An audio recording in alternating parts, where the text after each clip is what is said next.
Hi, welcome back guys again to this episode. In this episode guys, we want to see how to switch to tab, the second option that I was referring to previously in the other video. So in the previous video we just created this project. Everything else that you can see here is just like basic. So I'm going to delete this bootstrap or scaffolded test. So you can see, so this is the previous thing we did. We just created this switch tab. That's the first way. We said that's how you do it. Second way is probably, let's do that quickly. So let's say switching tab or switch tab. Let's say switch tab. Let's say 02 now.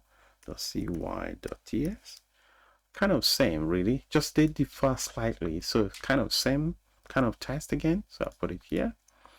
But in this one now, let us suppose that this application that we developed here doesn't have this for you to click on it, but it just, because some of the older application, older ways, some people actually don't have this button to click, but they say just go to a certain link, and then, so let's say you're doing some actions and all of a sudden you find out that if you click, or maybe you can't click, maybe there's no locator behind, that you can't find it to use automation to click it.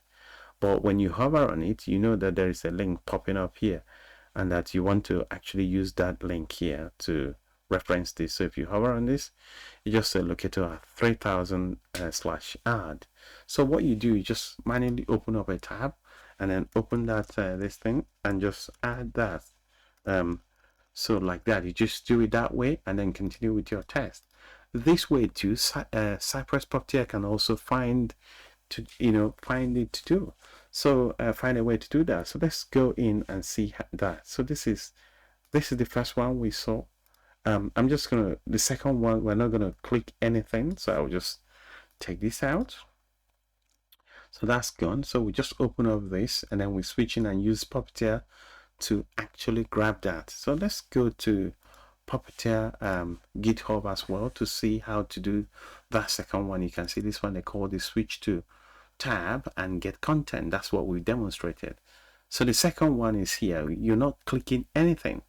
All you're doing is you're diving in to grab that and just use it. So in this case here, they've given this one a name. They say create tab and get the content as well. So you can see the difference really here. It's just these two lines of code really. So I'll just grab these two lines of code and just rewrite what we had previously. Well, to do that, just make sure that this Cypress is not running. It doesn't matter anyway, but because it will just be distracting me, it will just be dancing up and down. You can see this thing that's coming on Cypress. So I'll just close that and then go here. So in this one, instead of, let's close this, let's collapse it. So instead of like finding those pages and having an instance and then go and find those pages and then finding what corresponds to the one you're looking for, what we are going to do in this one is we're going to take out this function here and just paste in the second one, which is in this one is just asking you, just create a brand new tab. This browser.new page creates a new page or tab, whatever you call it.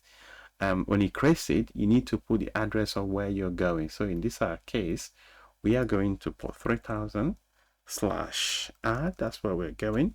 So in this case, as we said, there's no need for anybody to click anything. So it creates a fresh tab and it enters this URL in it, and then it will just carry on and do its thing again. Still the same test.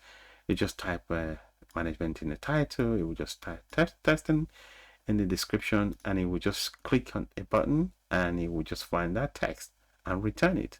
So here, if you uncomment again the sentence, if you uncomment this, if you comment this on, it will close, it will kill the browser when it finishes the extra browser, but leave it there so we can see the browser physically with our eyes. In your own test, you should really take this, put this on so you can clean off behind you guys really. So in our own case here, we just go do Cypress Puppeteer. But this method will rename this slightly. So let's take this one, let's put it in here, and there you go. That's the difference really. So if you, let's actually go to that the tab here. So you can see the test here says it's going to invoke a message, whatever these people are doing. But the whole thing here is that this Cypress Puppeteer is going to call this one, text a message. That's if you want to override. You can see here that they are overriding, they are passing a message, and this message is what I'm not interested in that. But I told you that you can take arguments. You can take a lot number of arguments actually. There is one that I done where I took an argument. So you can see if I hover here, and you can just go here and just put an argument here. You can see it asks you for an argument. That's when I had to inject the locators into here when the tests are running. So all of these locators, or maybe some of these tags, you can just take them in, and they will just pass it through at the runtime. But you know, I'm not interested in taking anything at all at the minute. So let's just go and run the test. But the other thing is we are still stuck with this name. I think we need to go and change it. Let's see what that name is called here. We'll call this switch and get okay. So I mean, it is time to let's change the name so it doesn't like confuse you guys with the previous one. So here we call this one. I'll just copy the whole line and then put it here. If I go here, I just put the whole thing here. There you go. So what did I copy? That is what is missing. Image Control Z. Okay, so let's see what I'll just paste this one Bennett here and see what because I think when you I copied more than enough, more than I need. So I'll just take this out and I'll just take this one out as well. Yeah, there you go. So this is fine. I'll just take this, which is create tab, and get the content. I'll just put it here, and this should really do the job. Quickly again, it just create a fresh tab for you. It would obviously go ahead and enter this address in the tab, and it will carry on that way. So let's go and run this and see how it goes.